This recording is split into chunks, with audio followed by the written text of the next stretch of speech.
नमस्कार साथियों, स्वागत है आपका अपने हमारे चैनल साइंस मैथ मैजिशियन में। आज की इस वीडियो में हम चर्चा करेंगे जो पशु परिचर का एग्जाम होता है उसमें नॉर्मलाइजेशन कैसे होता है, किस प्रकार नॉर्मलाइजेशन के द्वारा नंबर बढ़ते हैं और किस प्रकार आपके जो मार्क्स है वो घटते हैं, कौन से फॉर्मूले का उपयोग किया जाता है वो भी मैं आपको बताऊंगा और उदाहरण सहित समझाऊंगा। मैं आपको काल्पनिक डाटा लेके बताऊंगा, काल्पनिक शिफ्ट लूंगा, उसमें विद्यार्थियों के मार्क्स भी दूंगा और किस शिफ्ट में मार्क्स बढ़ेंगे और किस शिफ्ट में घटेंगे उन सबको मैं समझाऊंगा। ठीक है, तो सबसे पहले आप देखो नॉर्मलाइजेशन का फॉर्मूला आरएसएसबी बोर्ड कौन सा यूज लेता है। तो आप देख सकते हैं ये वाला फॉर्मूला है जो आरएसएसबी बोर्ड यूज लेता है। इस फॉर्मूले को आपने पहले भी देखा होगा काफी बार, तो मैं आपको शॉर्ट में बता देता हूँ कि इसमें क्या मतलब होता है, किसका क्या मतलब होता है। देखो यहाँ आप देखो, यहाँ आप देख रहे हो ये एम, ठीक है, ये है मीन। जो आपके टोटल 10 लाख स्टूडेंट देने गए थे उन सबका एक साथ मीन निकाल लिया जाएगा। एम फॉर मीन यानी औसत या माध्य भी कह सकते हैं। और जो ये सिग्मा है वो भी जो 10 लाख विद्यार्थी एग्जाम देने गए थे उन सबका सिग्मा निकाल लिया जाएगा। अब जो सिग्मा क्या होता है, स्टैंडर्ड डेविएशन होता है। ये क्या होता है ये मैं आपको बाद में बताऊंगा, ठीक है, लास्ट में बताऊंगा, आप बने रहिए वीडियो में। ठीक है, तो ये सभी शिफ्टों के मीन और स्टैंडर्ड डेविएशन हो गए, तो ये सभी के लिए समान रहेंगे। जब हम नॉर्मलाइजेशन करेंगे ना तो ये किसी भी शिफ्ट के लिए अलग अलग नहीं जाएंगे, ये तो समान रहेंगे। ठीक है, इसके बाद हम देखेंगे ये एम आई को। ये एम आई क्या है, ये एम आई है mean of I V shift, यानी जो आपकी कौन सी शिफ्ट है। जैसे पहली शिफ्ट है तो पहली शिफ्ट का मीन, दूसरी शिफ्ट है तो दूसरी शिफ्ट का मीन, यानी अलग अलग शिफ्टों का मीन है। ओके, दूसरी टर्म है ये सिग्माई, तो ये स्टैंडर्ड डेविएशन है। ये भी अलग अलग शिफ्टों का स्टैंडर्ड डेविएशन है। जैसे पहली शिफ्ट का मीन निकाला है तो यहाँ नीचे भी पहली शिफ्ट का स्टैंडर्ड डेविएशन निकालना होगा। ठीक है, तो ये अलग अलग शिफ्टों के लिए अलग हो गए एम आई और सिग्मा आई। ठीक है, और ये एक्स आई जे है।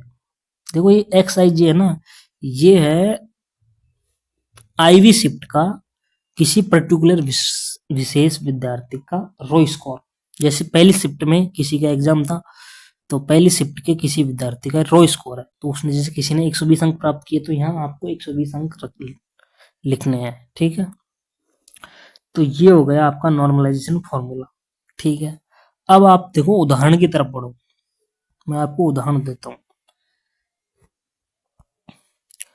यहाँ आप देखो मैंने 4 शिफ्ट लिए है, शिफ्ट 1, शिफ्ट 2, शिफ्ट 3 और शिफ्ट 4।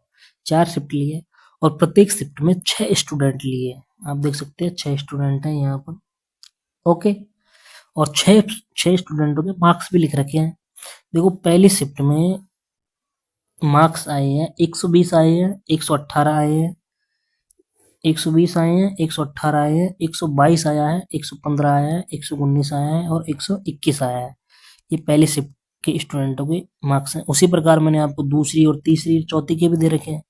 ठीक है, अब इनका हमें क्या निकालना होगा, मीन निकालना होगा और स्टैंडर्ड डेविएशन निकालना होगा। अलग अलग शिफ्टों का मीन निकालना होगा और क्या निकालना होगा, स्टैंडर्ड डेविएशन फॉर्मूले में है इसलिए। अब देखो हमने प्रत्येक शिफ्ट का मीन निकाल लिया। मीन निकालने के लिए आपको पता है क्या करना पड़ता है। देखो ये मीन निकालने के लिए सभी का योग कर लेते हैं। जैसे पहली शिफ्ट थी तो पहली शिफ्ट के जो 6 कैंडिडेट थे इन सभी के स्कोरों को जोड़ लिया, तो जोड़ने पर आया 715 और ये 6 थे तो उनमें 6 का भाग दे दिया। तो पहली शिफ्ट के विद्यार्थियों का मीन आया है ना, वो आया है 715 में जब हमने 6 का भाग दिया तो वो आया है 119.1666। ठीक है, तो ये मीन निकाल लिया। उसी प्रकार हमने दूसरी शिफ्ट का भी निकाला, दूसरी शिफ्ट का भी आप देख लो, तीसरी का भी निकाला और चौथी का भी निकालना। इस प्रकार चारों शिफ्टों का हमने मीन निकाल लिया। ओके, अब हम स्टैंडर्ड डेविएशन भी निकालेंगे चारों शिफ्टों का। देखो ये स्टैंडर्ड डेविएशन है चारों शिफ्टों का। तो देखो पहली शिफ्ट का स्टैंडर्ड डेविएशन आया 2.2669। देखो स्टैंडर्ड डेविएशन कैसे निकालते हैं और यह क्या होता है मैं आपको हल्का सा लास्ट में बता दूंगा, अंतिम वीडियो के अंत में मैं आपको समझा दूंगा स्टैंडर्ड डेविएशन का मतलब क्या होता है। ठीक है, पहले आप डायरेक्ट वैल्यू देखो, ये निकली हुई वैल्यू है। ठीक है, अब इनको मैंने एक साथ एक सारणी में रख लिया। ठीक है, आप देख सकते हैं यहाँ पर ये मीन और स्टैंडर्ड डेविएशन दे रखा है सभी पारियों का। ठीक है, अब इनको हम फॉर्मूले में जमाएंगे। ठीक है, उससे पहले हमें एक चीज और निकालनी पड़ेगी। जो पूरे 10 लाख विद्यार्थी थे उनका एक साथ मीन और स्टैंडर्ड डेविएशन। तो उसके लिए हमको क्या करना पड़ेगा, देखो सभी विद्यार्थियों का हमको योग निकालना पड़ेगा, सभी विद्यार्थियों के रो स्कोर का। तो सभी 10 लाख विद्यार्थी थे, वैसे यहाँ चॉइस है, तो चॉइस विद्यार्थियों की जो स्कोर आया था टोटल जोड़ के वो आया था 2862। और उनमें हम चॉइस का भाग दे देंगे क्योंकि चॉइस कैंडिडेट थे, स्टूडेंट थे, तो उनका मीन आ गया 119.25। ठीक है, यानी जो 10 लाख विद्यार्थी गए होंगे या यहाँ पर चॉइस विद्यार्थी है उन सबका औसत स्कोर है, एवरेज स्कोर है 119.25।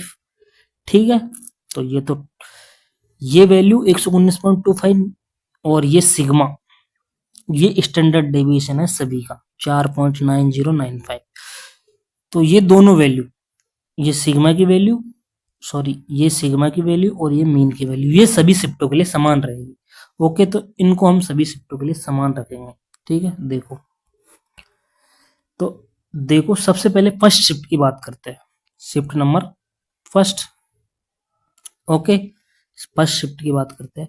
तो फर्स्ट शिफ्ट में देखो यहाँ आप देख सकते हैं आसानी से, जो ये सभी शिफ्टों का मीन है 119.25। सेकंड के शिफ्ट के लिए भी यही रहेगा, थर्ड शिफ्ट के लिए भी रहेगा और फोर्थ शिफ्ट के लिए भी यही रहेगा। उसी प्रकार स्टैंडर्ड डेविएशन भी यही रहेगा। मैं आपको बाद में बताऊंगा कि स्टैंडर्ड डेविएशन क्या होता है, पहले आप फॉर्मूले में वैल्यू जमाओ। ओके, तो ये सभी शिफ्टों के लिए समान है। ठीक है, अलग है तो ये इस डिब्बे में अलग है, कुछ है जो इस डिब्बे में अलग है। ओके, अंदर अब आप देखो यहां जो एम आई था वो पर्टिकुलर शिफ्ट का मीन था, तो जो पहली शिफ्ट था उसका मीन आया था 119.1666। ओके, देखो आप ऊपर भी देख सकते हो, पहली शिफ्ट का मीन ये रहा, पहली शिफ्ट का मीन है ये 119.166 और इसका स्टैंडर्ड डेविएशन है 2.2669। ओके, तो यहाँ हमने वैल्यू जमा दी पहली शिफ्ट के लिए, मीन जमा दिया 119.166 और स्टैंडर्ड डेविएशन जमा दिया 2.2669। ओके, और हम मानेंगे कि कोई विद्यार्थी है ऐसा, जैसे फर्स्ट शिफ्ट में पहले किसी विद्यार्थी ने 120 अंक प्राप्त किए। ओके, दूसरी शिफ्ट में भी किसी विद्यार्थी ने 120 अंक प्राप्त किए और तीसरी में भी 120 अंक प्राप्त किए और चौथे में भी 120 अंक प्राप्त किए, रो स्कोर है। तो 120 अंक चारों शिफ्टों में प्राप्त किए चार विद्यार्थियों ने। ठीक है, तो उनके नॉर्मलाइजेशन के द्वारा कैसे स्कोर कम होंगे या बढ़ेंगे, देखो अगर पहली शिफ्ट में 120 अंक प्राप्त किया है, जब इसको हम कैलकुलेट करेंगे, इन सबको हम कैलकुलेट करेंगे, है ना, तो ये आएगा 121.0549। यानी यानी यानी यानी जो ये 120 स्कोर प्राप्त किया था वो बढ़कर हो गया, कितना हो गया 121.05 हो गया। ठीक है, उसी प्रकार दूसरी शिफ्ट में निकालेंगे हम, दूसरी शिफ्ट में 120 बढ़कर हो गया 121.8743। ठीक है, उसी प्रकार तीसरे शिफ्ट में निकालेंगे तो तीसरे शिफ्ट का जो 120 है जो घट गया, देखो तीसरे शिफ्ट में घटकर 120 से हो गया 117 पॉइंट कुछ। ठीक है, और चौथी शिफ्ट में भी आप देख सकते हैं, चौथी शिफ्ट में भी ये 120 से बढ़ा है। ठीक है, यानी पहली दूसरी और चौथी इन सब में बढ़ा है, और जो तीसरी शिफ्ट थी उसमें घटा है। ओके, जो तीसरी शिफ्ट थी उसमें 120 से ये स्कोर 117 हो गया। ये हमने नॉर्मलाइजेशन के फॉर्मूले में भरकर देख लिया, आप आसानी से देख सकते हैं। यहाँ देखो जो पहली शिफ्ट में अंतर आया है, पहली शिफ्ट में तो स्कोर क्या है, एक बढ़ा है, 1.05549 बढ़ा है, दूसरी शिफ्ट में भी बढ़ा है, तीसरी शिफ्ट में घट गया और चौथी शिफ्ट में बढ़ा है। ओके, जबकि सभी ने 120 सभी शिफ्टों में समान प्राप्त किए थे, 120 120 120, लेकिन पेपर का अलग अलग लेवल होने के कारण नॉर्मलाइजेशन किया तो ये स्कोर घट गया और बढ़ गया। ठीक है, अब देखो थर्ड शिफ्ट में घटे, नॉर्मलाइजेशन को थर्ड शिफ्ट में घटा, तो ये थर्ड में क्यों घटा, देखो आप थर्ड का डाटा देखो, पहले थर्ड शिफ्ट का डाटा देखो, आप देखो थर्ड शिफ्ट रही थी आपकी वो ये थी, इसमें सभी विद्यार्थियों ने प्राप्त किए कितने 129 नंबर, 116, 124, 111, 128, 126। तो और इसका मीन था 122 के करीब, है ना। तो पहली बार तो देखो इसका औसत है ना जो अन्य शिफ्टों की तुलना में ज्यादा है। ठीक है, थर्ड शिफ्ट का जो औसत है वो अन्य शिफ्टों की तुलना में ज्यादा है। यहाँ आप देख सकते हैं इस बॉक्स में जो थर्ड शिफ्ट है उसका औसत 122 है, जो अन्य शिफ्टों से ज्यादा। देखो पहली शिफ्ट में 119 के करीब था तो उससे ज्यादा है, दूसरी में 117 था उससे ज्यादा है, और चौथी में 118 था तो उससे भी ज्यादा है।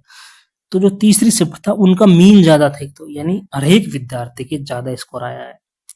प्रत्येक विद्यार्थी के देखिए 122 22 अंक आ रहे हैं, एवरेज यही होता है। तो ज्यादा मार्क्स आ रहे हैं तो ये पेपर थोड़ा सरल रहा होगा इसलिए तो ज्यादा आया है। अब देखो ये 6 स्टूडेंट लिए मैंने, अब 6 स्टूडेंट में डाटा गड़बड़ हो सकता है कि 6 स्टूडेंट, क्या पता इसमें 6 के 6 इंटेलिजेंट बैठ जाए इसलिए ज्यादा आया हूँ। लेकिन जब बड़ी वैल्यू होती है, 2-2 लाख विद्यार्थी बैठते हैं, 3-3 लाख विद्यार्थी एक शिफ्ट में बैठते हैं, तो उसमें इंटेलिजेंट भी होते हैं और कमजोर भी होते हैं, सभी तरह के विद्यार्थी होते हैं और सभी का मीन निकाला जाता है। किसी एक विद्यार्थी से निर्धारित नहीं होता कि पेपर सरल था कि हार्ड था। 3 लाख विद्यार्थियों ने एग्जाम दिया है तो 3 लाख विद्यार्थियों के स्कोर के आधार पर तय किया जाता है कि वो पेपर सरल था या हार्ड था। अब देख लो इसका स्कोर 122 आया है तो ये सरल ही था तभी तो ज्यादा आया है एवरेज स्कोर। ठीक है, एक तो इसका एवरेज स्कोर ज्यादा था, ये सरल था तो इसके नंबर घटने थे। दूसरी बात इसका स्टैंडर्ड डेविएशन भी ज्यादा था, इसलिए इसका स्कोर एवरेज और घटा होगा। ठीक है, अब देखो मैं आपको बता देता हूँ ये स्टैंडर्ड डेविएशन कैसे निकालते हैं, क्या होता है। ठीक है, अंत में देखो जो ये फॉर्मूला है आपके पास, इसमें स्टैंडर्ड डेविएशन है ये सिग्मा, ये सिग्मा है जो स्टैंडर्ड डेविएशन है, ये कैसे निकाला जाता है। देखो ये डेविएशन यानी विचलन, जो आपका माध्यमान आया है, मीन आया है, तो पहली शिफ्ट में लगभग 119 था आपका माध्यमान, है ना, 119 था ना। इस मीन से विद्यार्थियों के कितने ज्यादा नंबर आ रहे हैं, कितने कम नंबर आ रहे हैं। जैसे विद्यार्थियों के आए होंगे 125 नंबर, 122 नंबर, 123 नंबर, 115 नंबर, ये आए होंगे, लेकिन मीन तो उनका क्या है 119 है। तो इस मीन से 125 में कितना अंतर है, 6 मार्क्स का अंतर है। इसमें 3 मार्क्स का अंतर है 122 तक, 123 तक 4 मार्क्स का अंतर है, और 115 तक कितना अंतर है, ये कम है 115 वाले, तो इनमें अंतर है 4 कम है। तो ये अंतर जितना ज्यादा होगा स्टैंडर्ड डेविएशन उतना ही ज्यादा होगा। ठीक है, स्टैंडर्ड डेविएशन उतना ही ज्यादा होगा, यानी जो आंकड़े हैं ये आए हैं मीन से ज्यादा फैलाव में है, मीन के नजदीक कम है, तो ये स्टैंडर्ड डेविएशन है, ऐसे निकाला जाता है। अब देखो मैं आपको इसका फॉर्मूला भी बता देता हूँ, मीन कैसे, वो स्टैंडर्ड डेविएशन कैसे निकाला जाता है। यहाँ पर देखो ये स्टैंडर्ड डेविएशन निकालने का फॉर्मूला है। सबसे पहले तो आपने क्या किया, जो आपका रॉ स्कोर था, जैसे 120 स्कोर आए थे, एक के 121 आया मान लो, एक के 122 आया, और उनका मीन था 119, ऐसे मान लेते हैं। तो इनका अंतर निकाला पहले तो, मीन से कितना ज्यादा कितना कम, है ना। तो इनका अंतर निकाला, मीन से ये एक ज्यादा है तो एक आ गया, ये मीन से जो दो ज्यादा है, 119 और 121 में अंतर 2 का है। ठीक है, और 122 और 119 में अंतर 3 का है। तो ये आपने मीन से कितना गैप आया, तो और फिर इनका स्क्वायर कर दिया। ओके, एक का स्क्वायर, दो का स्क्वायर, इस फॉर्मूले में देखो x माइनस एम किया, यानी आपका रॉ स्कोर था उसमें के मीन को घटाया, उसका वर्ग किया। ओके, वर्ग करने के बाद समेशन लिया, ये समेशन का चिन्ह है, सम का चिन्ह है, यानी योग का चिन्ह है। फिर इनको जोड़ दिया, इन तीनों को जोड़ दिया, ये वर्ग निकाले, इनको हमने जोड़ दिया। जोड़ने के बाद में हमें ये 3 वैल्यू थी, जैसे हमारे जो हमने डाटा लिया था उसमें 6 स्टूडेंट थे तो हम 6 का भाग दे देते हैं, लेकिन यहाँ 3 है तो हम 3 का भाग दे देंगे। इसके बाद इनका वर्गमूल निकाल लेंगे, तो इस प्रकार इसका स्टैंडर्ड डेविएशन निकल जाएगा, जो यह बताता है कि आपके जो स्कोर आए हैं स्टूडेंट्स के, वो मीन से कितने ज्यादा है और कितने कम है। जैसे यहाँ देखो,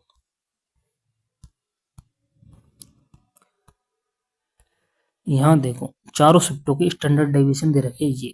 ठीक है, तो इसमें देखो जो ये स्टैंडर्ड डेविएशन थर्ड शिफ्ट का है जो सबसे ज्यादा है 6.5996। इसका मतलब ये है कि इसके जो विद्यार्थियों के अंक है ना जो मीन से ज्यादा गैप में है। 120 मीन है, सॉरी 122 इनका मीन आया है, ठीक है। तो गैप ज्यादा है ना, 122 से 126 आ गया तो ये ज्यादा अंतर आ गया 4 का। देखो 128 ये और भी ज्यादा आ गया, ये 122 से 111 पे आ गया तो ये बहुत कम हो गया। यानी मीन से या तो बहुत ज्यादा है या मीन से बहुत कम है। तो अगर ये ऐसा होगा, बहुत ज्यादा मीन से बहुत ज्यादा नंबर आ रहे हैं और मीन से बहुत ज्यादा कम नंबर आ रहे हैं, तो उनका स्टैंडर्ड डेविएशन ज्यादा होगा। और देखो स्टैंडर्ड डेविएशन ज्यादा होगा ना तो उतने ही आपके मार्क्स कटेंगे, ज्यादा कटेंगे। तो थर्ड शिफ्ट में देखो स्टैंडर्ड डेविएशन भी ज्यादा है तो आपके मार्क्स कटे, और आपका मीन ज्यादा है तो भी आपके मार्क्स कटेंगे, ठीक है। आ गया समझ में? अगर आपको कोई चीज समझ में नहीं आई तो आप कमेंट करके समझा सकते हैं, या फिर मैंने आपको गलत जानकारी दे दी तो उसको भी आप मुझे बता सकते हैं। धन्यवाद। अगर आपको वीडियो पसंद आया तो चैनल को सब्सक्राइब जरूर करें।